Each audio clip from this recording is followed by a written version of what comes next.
That line came down to like 3. Yep.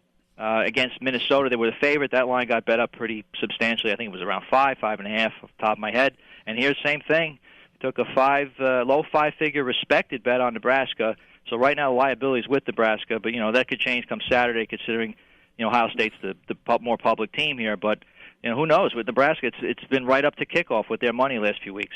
I am going to admit to being fascinated by what the betting market looks like in this next game because of the highly unusual situation, uniquely unusual situation at Maryland as they play host to a still beat-up Michigan State team that managed to get past Purdue last week. They played well but barely won the game, and if Purdue makes a field goal, the game's going to overtime.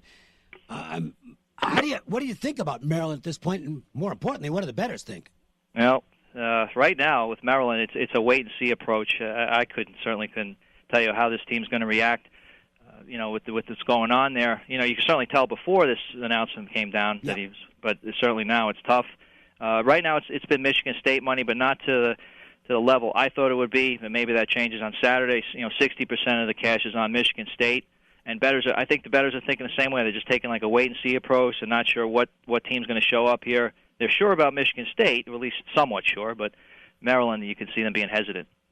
Well, we're going to see some points scored in Oklahoma, Texas Tech this week. Tell us about that Big 12 matchup. Yeah, you would think this would be a shootout of the highest order here, but line came up to 14. A big line move early in the week, and it's shown behind the counter. 86% of the money's on the Sooners to just continue rolling, especially with their revamped defense, and Texas Tech off that pretty tough loss last week at Iowa State. Well, Bernanke, you can follow him on Twitter at the Moneyline Guy with CG Sportsbooks. West Virginia and Texas the Mountaineers off a really good performance last week against Baylor, but their last road game was at Iowa State, and that was a disaster. Texas gets their quarterback back on the field this week. I think that's going to embolden some bettors. Are they playing the Longhorns? Yeah, this is interesting, too, because West Virginia looked so great and had the extra, day or two of rest. They played Baylor on Thursday.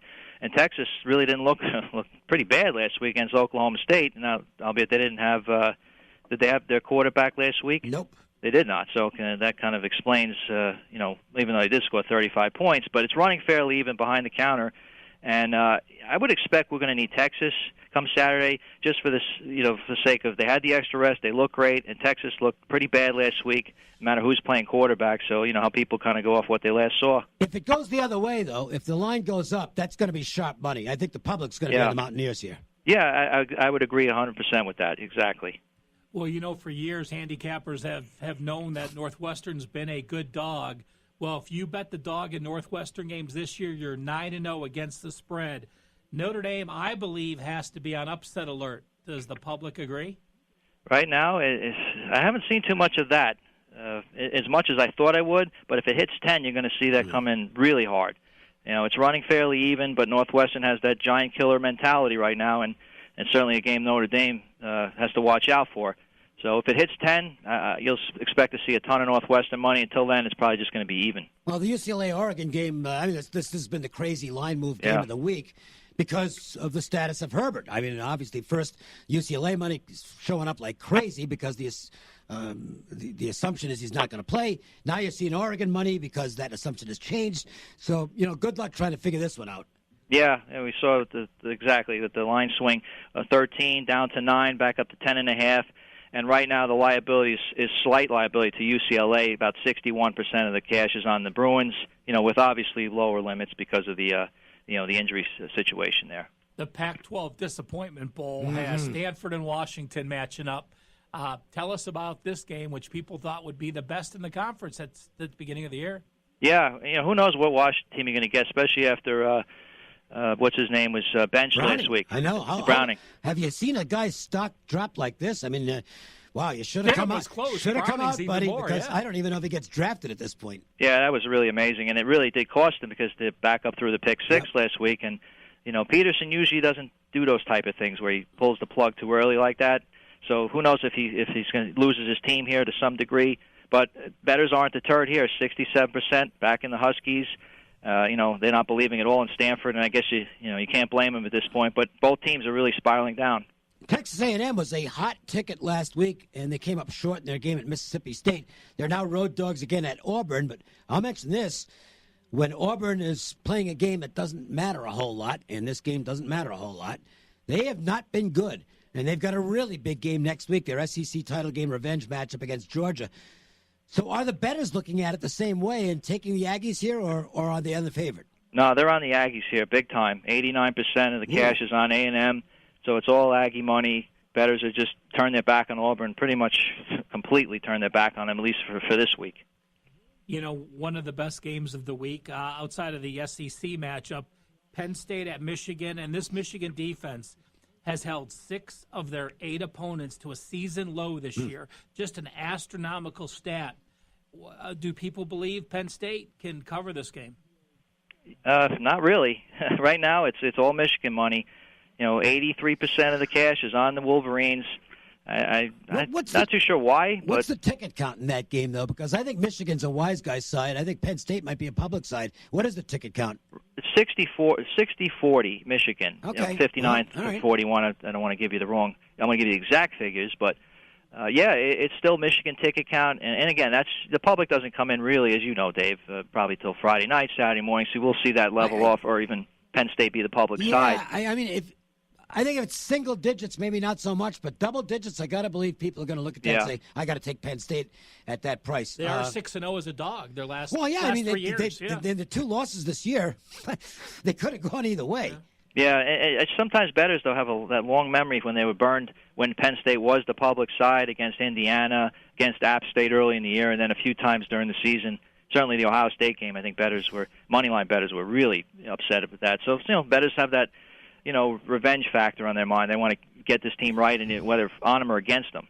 All right, Fresno State's in town to face UNLV. A little revenge music for the Bulldogs, who lost last year to UNLV. This Fresno's team, they're not going to lose. Okay, the question is, what do they win by? Armani Rogers has been cleared to play for UNLV, but the announcement, and this is per Mark Anderson of the Review-Journal, is that he will be the backup this week. They want to be cautious with him, and we'll probably wait until next week to play him. I don't know that it matters either way as far as the betting goes in this game. I don't know. Is anybody back in the Rebels at this point? Not certainly more than some of the other games, but not to the tune that I thought it would be with this spread being as high as it is. But you got to remember, Fresno State's ranked 20th. Utah State's 8th. This is the last time 2 teams ranked in the Mountain West besides Boise State.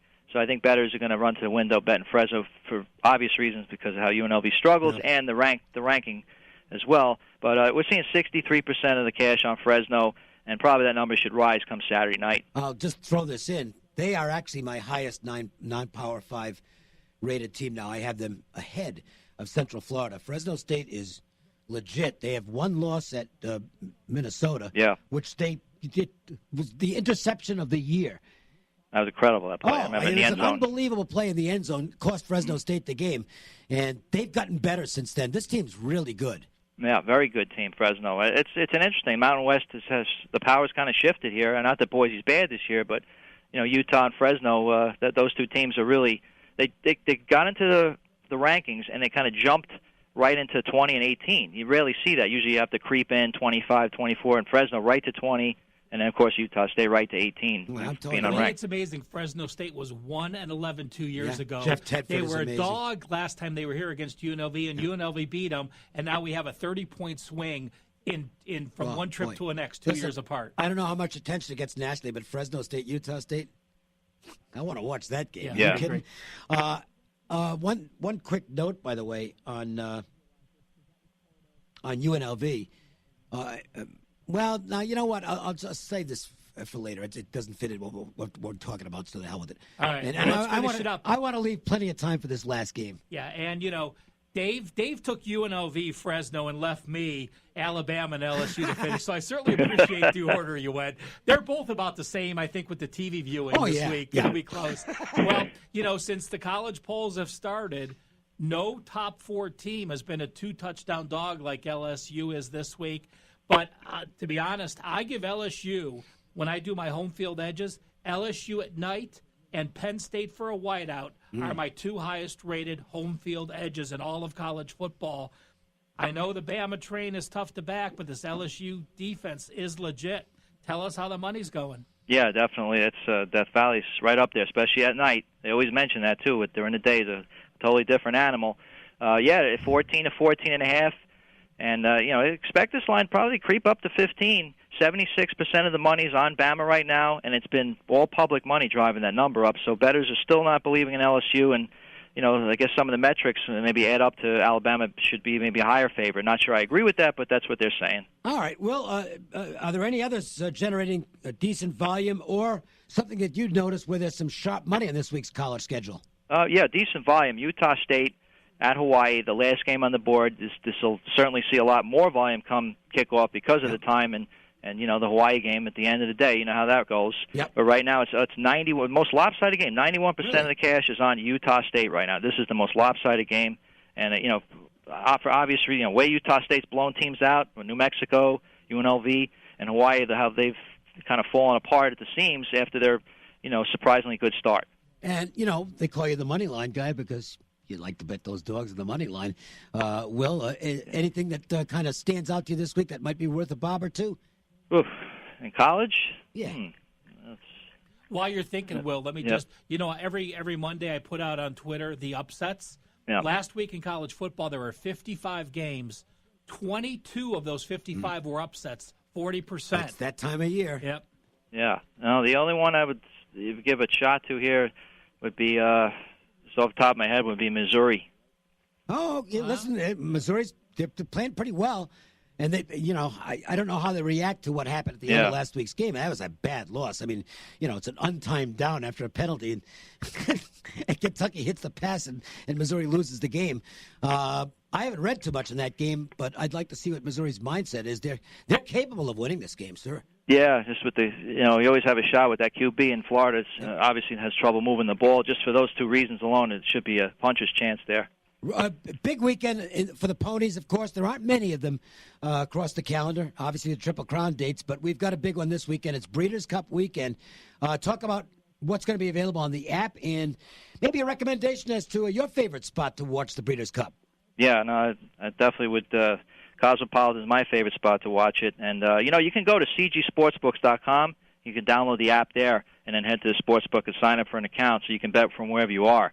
Now, the Breeders' Cup, as far as that goes here, Dave, I'm not a big horse guy, but I'll do my best with this.